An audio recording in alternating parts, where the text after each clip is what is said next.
What is up, my boys? We are at Gaffney's Grove Disc Golf Course in Maple Valley, Washington. It's a nice little 18 hole, pretty wooded. We're gonna, I guess, go throw plastic at trees. So this is the hole one. Hole one is 225 feet with a pretty tight little fairway here, and the basket's up on the right.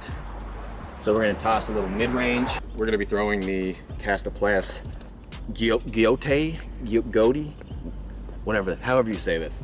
It says that it's a 0-1, but this thing flies like it's crazy understable. We're just gonna give it a little backhand toss here. First throw of the day.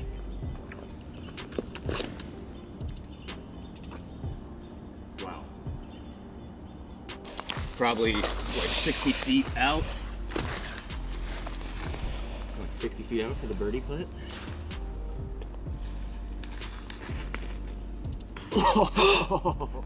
Good bid. Not a bad start. Boom. Easy little 3 on hole 1. Not bad. All right, that was an easy 3 on hole 1. We're now getting up here to hole 2, and this is actually a pretty interesting hole on this course. It is par 3, 233 feet. You got 2 lines here. You've got the left hand and the right hand side, and it's pretty tight. You can't see the basket. You can go either through this right one here with a big hyzer, or you can throw something flippy through the right side. I think I'm gonna go over here.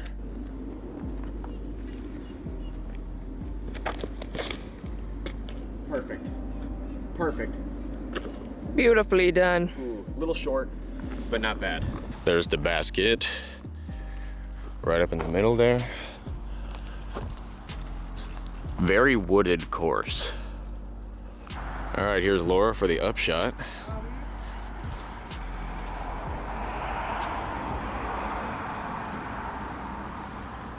Oh, what a bid, bud. A little shorter than I thought. I thought I was gonna be parked for like 40 out.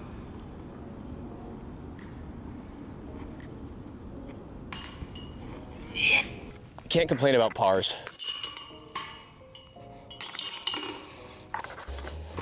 All right, so this is hole 3 at Gaffney's Grove, 254-foot par 3 with a super tight gap straight off the pad here. You have to shoot straight through this gap, and then the basket's actually on the right of these trees here. So you have to get something out there that'll flip over, ideally understable or forehand. But with the way my forehand has been playing lately, we're definitely just gonna throw something super understable and let it flip up out of that gate and hopefully land on the fairway.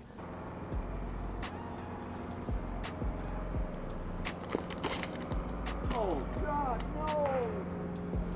Oh no! All right, it's kind of tight, so we'll just have to make a big putt here.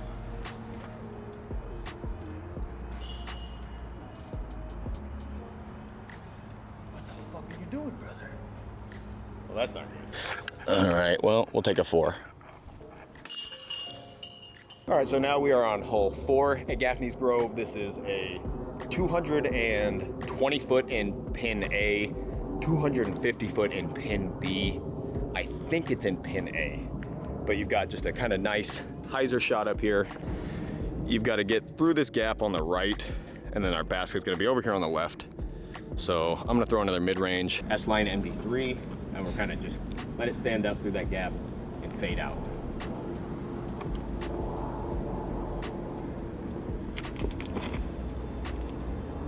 Or we're gonna hit that tree and land in a bush. Both good. I'm gonna just try to forehand this judge up there for an easy 3. Just like that. So now we're on hole 5 at Gaffney's Grove. Another par 3, 201 feet. It's really just a big hyzer shot up around these trees over here. Now the OB does come into play here a little bit at the end. There's an island hole for hole 7 that backs up to this. So if you land on the island, you are out of bounds. So you kind of want to give it just a little bit of touch, not too much of a rip on this one.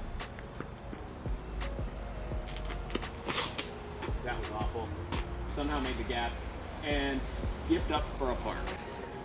Got a good skip off that. Let's see if we can actually get a birdie today. Circle one. Let's go. First birdie of the day, brother. You know what that means. What's that mean? I don't know. Hole 6, another par 3. Every hole on this course is a par 3, so I'll just stop saying that. 230 feet, super simple shot. You kind of got a tunnel here, guarded on the right and left hand side, and the basket is surrounded by logs here, so ground play is pretty much impossible. I'm gonna throw a putter and kind of let it flip over out there. I chained out on this 2 times last week with this exact disc, so we'll see if we can actually get an ace with it. That being said, I'm gonna hit that tree. Here we go. Flip, flip, flip. Ooh. Did not hold the flip the way I wanted to, but easy 3. As you can see, it's a super wooded course. A lot of trees here. Very small, like it is a very easy course to play. No distance required, but it's pretty technical. You can see what I'm talking about here though. The basket is guarded by all of these laid down logs. We got someone behind us though, so I'm gonna let them play through. I shot way over. Or birdie putt here. All right, let's go. Grab the leg. We'll chalk it up to early morning, first round of the day. That's what, if anybody asks. Hole 7. Another little shorty here, 204 feet. You've got your gap on the left here for a nice forehand or a turnover shot, or you can go on the right side here, which is probably what I'm gonna do. I'm gonna send something through and let it stand up.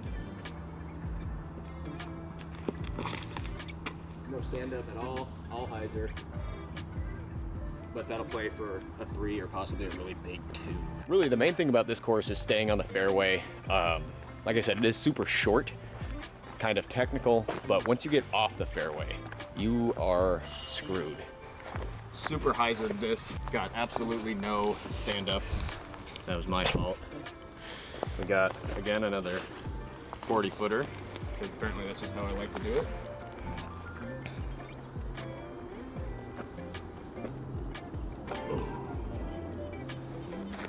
We'll take a 3. Can't complain about a 3. I mean, I can, and I will when the camera's off. Clean this up real quick. This is probably one of the more difficult-ish holes on the course. This is hole 8, 205 feet, but it does play as an island, like I mentioned before. You can see up here there's some logs. You guys probably can't see it, but these logs mark off an island shot. So you have to hit the island or shoot from the drop zone. Just go big hyzer, try to get through these trees here and land on the island.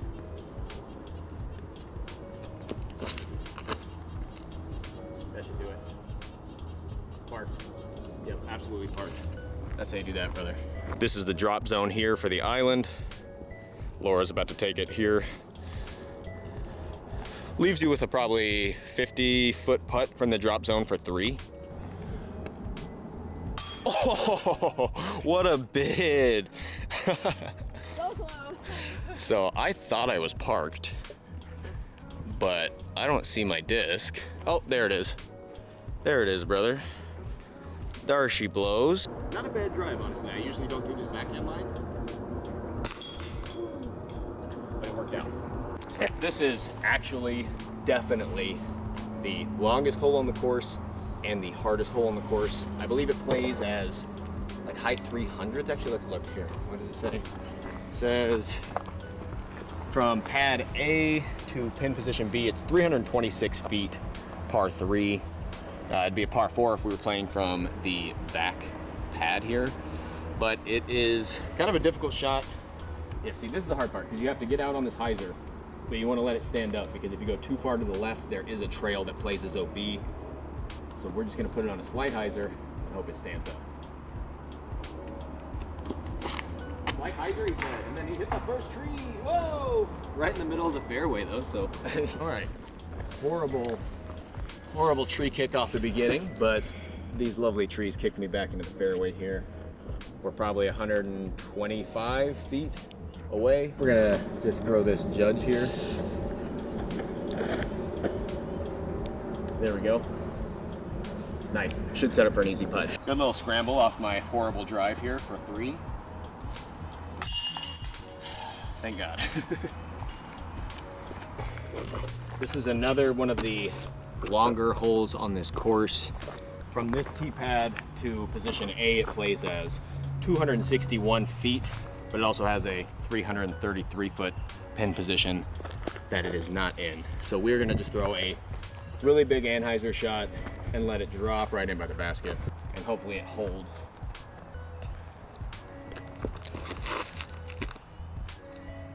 Coming back down, not gonna play great. Out of bounds.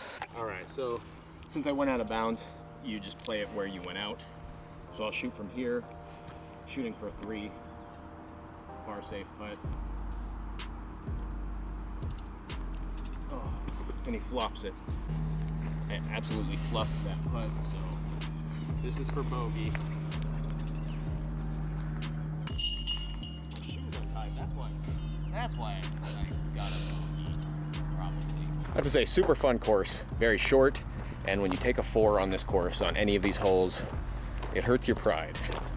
It makes you not feel very good. I will say that. All right, easy hole though, hole 11. 186 foot par 3, slight little anhyzer shot. There is a drop zone if you go out of bounds on the left. So if you land in the fairway on the next hole, you are out of bounds. There is a Mando on the right-hand side here as well. That shouldn't really come into play. Or you just hit it directly. I hit the Mando. I mean, why would they put a Mando there if they didn't want me to hit it, right? It's mandatory that you hit the Mando. Oh. Once again, I'm the master of leaving meat on the bone, so we're 85 to 90 feet out.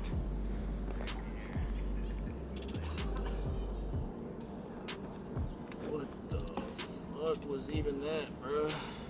Oh my gosh. We left probably 35 feet on it here, maybe a little bit more.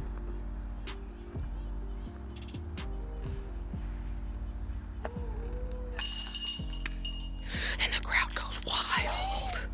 I have to say, birdies feel good, but getting a par safe putt sometimes feels better. When you're out of the circle and it's bogey or nothing, it always feels good getting a good par save. All right, another island hole here at Gaffney's Grove. This is hole 12. It is a little 160 foot hole, nothing crazy.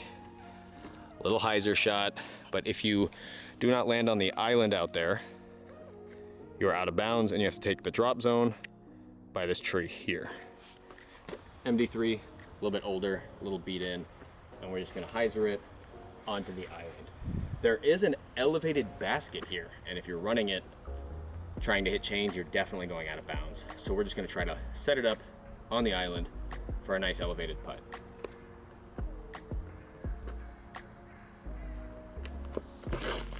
Just like that. Oh, ace run. Damn. Oh my God. Almost fucking nailed that. Pierced it, bro. Just for you guys on this video, Laura is just she's testing out all the drop zones on the course. Oh my God, I don't think I stayed in. No, no, no. I guess I'm testing the drop zone. No.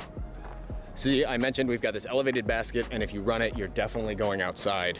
And it seems like I skipped all the way out. I don't even know where I am. Oh, I'm like 30 feet past it.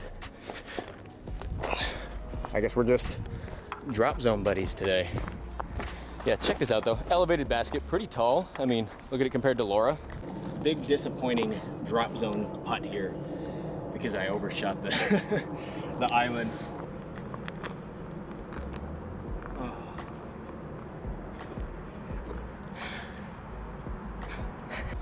I guess this is for my 4 on this 200-foot hole.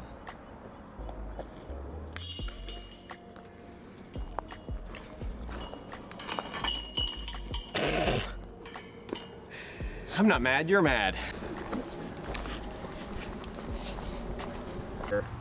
Hole 13, 180 feet, hyzer shot. We're gonna throw a putter and just try to kind of land it close. Standing up, and he's going past the basket. Just like that. See, went past the basket, now I'm probably in the shit. A little more difficult, so we'll just try to hyzer it in there. Cage all day, brother. Could always be worse. This next hole, super dope. This is hole 14, 165 feet. Big skipper on this hole. So you've got Mando on the left, Mando on the right. Really just got to skip it up there. That's pretty much the only way. 165 feet. Try to hit the ground in between the Mandos and then skip up. The basket is extremely guarded. We're gonna try to skip it up there for an easy birdie. Hit the ground between the trees for a nice skip. Oh my God. I was literally just trying to get a nice park, but that was a run at the basket, unintentional. You've got this tree and this tree. This tree and that tree, I guess. Hard to do looking in the camera. These trees are both Mandos, so you have to go right through the middle here to get to the basket. Went for an absolute ace run on this one, buddy. But as you can see here, all of these trees are guarding the basket. So it definitely makes it very difficult for a pure flight ace run. I think a skip is probably the only way to go on this hole. Yeah, overshot the basket once again by probably another 45 feet as per usual. Gonna try to just high hyzer and drop it in. Oh! You see what I'm talking about with these trees here? Kind of guarding the basket. I recently dyed some discs, and now all my discs smell like cocoa butter. Which is kind of nice. It's like aromatherapy. All right, so this is hole 15. 2 pin positions here. You've got your longer one, pin position B at 325. Today we are playing the short position A at 285. Really tight shot with a Mando on the right. You can actually see the basket through here, probably not on the camera.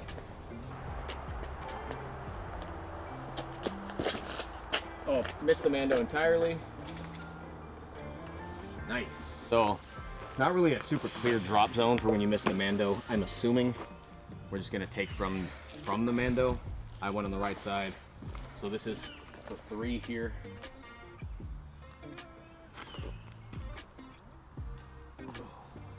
Good setup for a 4, I guess.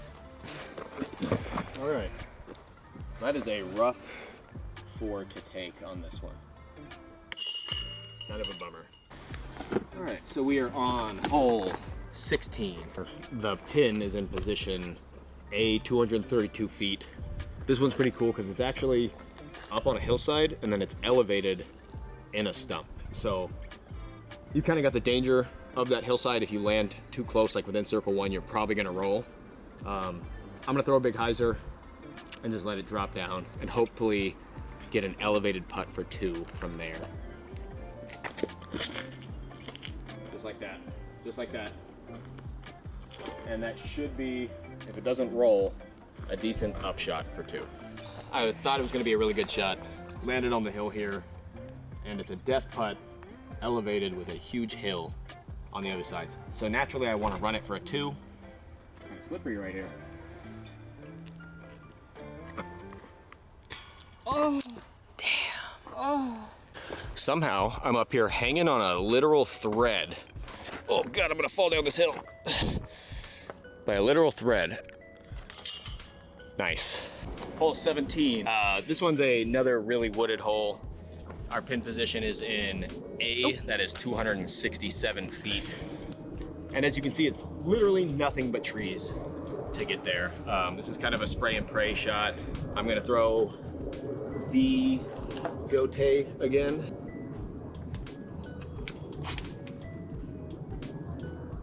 Or, alternatively, you could hit a tree really hard and then shoot for 4.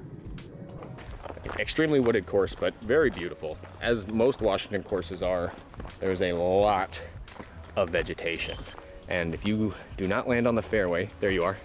If you do not land on the fairway, you're gonna have a hard time. All these trees. It doesn't really leave you a lot of options. I mean, here's my lie right here. Up here on the left, 95 feet, we're gonna try to clear this gap and then let it just hyzer towards the basket. Just like that. Yep, and we're parked for an easy 3. Let's go. A little putt for 3 here.